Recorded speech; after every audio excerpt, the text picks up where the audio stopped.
The late evening sun bathed the village in a golden hue, casting long shadows against the mud-walled houses.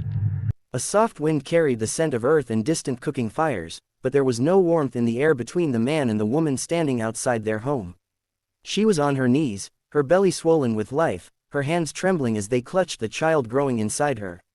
Beside her, a suitcase stood upright, its cold metallic frame reflecting the last rays of the setting sun.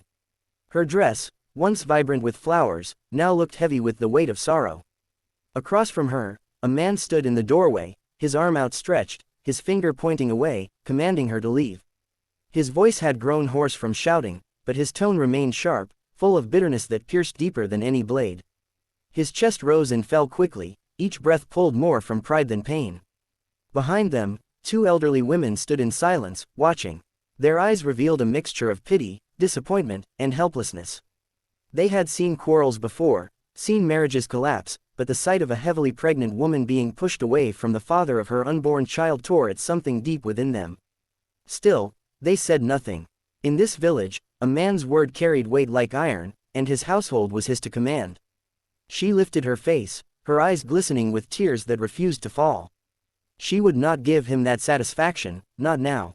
She swallowed the lump in her throat and whispered, her voice shaking, "David, please, don't do this. Not now, not when I carry your child."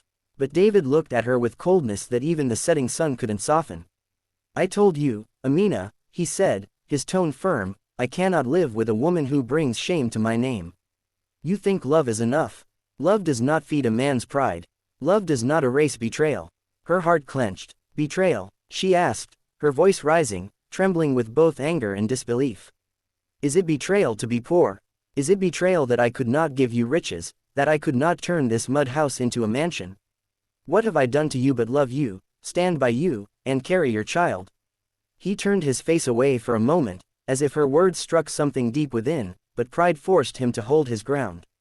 He raised his hand again, pointing toward the dusty path that led out of the compound. "Go, Amina, leave now before I lose the last shred of mercy I have for you." The two women in the background exchanged glances. One of them, the elder of the two, shifted uncomfortably, as though she wanted to intervene. But the silence of tradition held her tongue. Amina felt the earth beneath her knees, rough and unforgiving, mirroring the pain in her chest. The baby inside her shifted, as if sensing her turmoil. She pressed her hand against her belly, whispering a silent promise to her unborn child. She would not let this cruelty define them. Slowly, she stood, her movements heavy with exhaustion. The suitcase beside her seemed larger than life, a symbol of rejection, of all the years she had invested in a love now cast aside. She looked at David one last time, hoping, begging with her eyes that he would stop her, that he would run forward, hold her, and say it was all a mistake. But he did not move. His jaw was set, his eyes fixed on the distance beyond her, as though he was already imagining a life without her. Amina's lips quivered, but she forced herself to speak with strength. "One day, David, you will realize what you have done. You will realize that you cast away the only person who ever truly loved you. And when that day comes, it will not be my tears that haunt you, it will be the silence of the child you never got to hold." Her words hung in the air, slicing through the evening like a blade. For the first time, David's eyes flickered, a crack in his hardened facade. But still, he said nothing. Pride sealed his lips. Amina reached for her suitcase and dragged it toward the waiting car parked near the compound. Each step felt like a goodbye carved into her soul. She could hear the whispers of the women behind her, hushed words of pity that only deepened her shame. When she reached the car, she paused and turned, her gaze fixed on the home she had built with him, the home where they had laughed, dreamed, and made promises under the same roof. Promises now broken. The driver opened the car door for her, and with trembling hands, she slid inside, her suitcase placed in the trunk. She took one last look at David, who remained at the doorway, his figure silhouetted against the fading light. He looked strong, unyielding, but inside, a storm brewed. He could feel it in his chest, though he would not admit it. The engine roared to life, and as the car pulled away, Amina pressed her hand once more to her belly. She whispered softly to her unborn child, her voice steady despite the tears burning her eyes, "It's just you and me now. But we will survive. We will find love in places where hatred tried to bury us.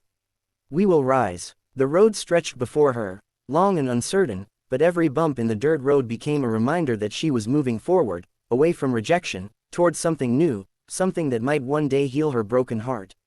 Back at the house, David stood frozen, his arms slowly lowering to his side. The silence after the car disappeared was deafening. The women finally stepped forward, their voices laced with reproach.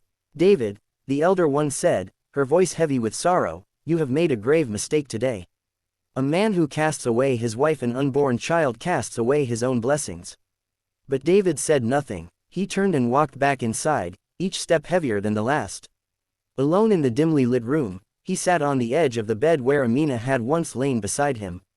He reached for the pillow she had used, and for the first time that day, his pride faltered. He pressed his face against it, inhaling her fading scent, and a tear escaped his eye. But it was too late. The echo of her departure lingered in the air, a wound that time would not easily heal. Amina's journey from that day was not easy. The city greeted her with noise and indifference, but she held her head high. She found shelter in a small room offered by a kind stranger, a widow who saw in Amina's eyes the same strength she once carried when the world had turned against her. Months passed, and Amina gave birth to a baby boy. The pain of labor was swallowed by the joy of hearing her child's first cry. She held him close, tears flowing freely now, not of sorrow but of triumph.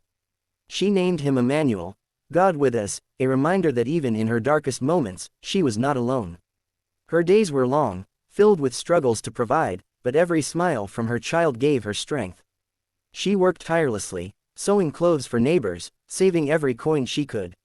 Slowly, she built a life for herself and her son, a life not defined by rejection but by resilience. Back in the village, David's nights grew longer. His pride had driven away the one person who truly mattered, and though he tried to bury the ache with work and silence, he could not escape it. Rumors reached him of Amina's strength in the city, of the child she had borne without him. Years later, fate brought their paths together again. At a crowded market in the city, David caught sight of a boy running through the stalls, his laughter filling the air. The boy looked so much like him that his heart nearly stopped. Behind the boy, Amina walked, her head held high, her beauty undimmed by hardship. Their eyes met across the market. For a moment, time stood still. Memories of that day in the village came flooding back, the suitcase, the pointing finger, the tears unshed. David opened his mouth to speak, but the words died in his throat. He saw in Amina's eyes not hatred, not bitterness, but strength. A strength he had never appreciated, a strength that had carried her through when he had cast her aside. The boy ran back to her, tugging at her dress. "Mama, let's go," he said brightly. Amina smiled at her son, then looked back at David one last time. Her gaze was calm, resolute. Without a word, she turned and walked away, her child's hand in hers. David stood rooted to the spot, watching as the woman he had once called his wife disappeared into the crowd. His heart ached, not with anger but with regret so deep it threatened to consume him. For the rest of his life, he carried that image with him, the sight of a woman who had found strength in his rejection, who had built a life without him, and who had shown him what true resilience meant. And though he would never admit it aloud, every night, as he lay in his bed alone, he whispered her name into the darkness, wishing, praying, that he had chosen differently on that fateful day when pride became stronger than love.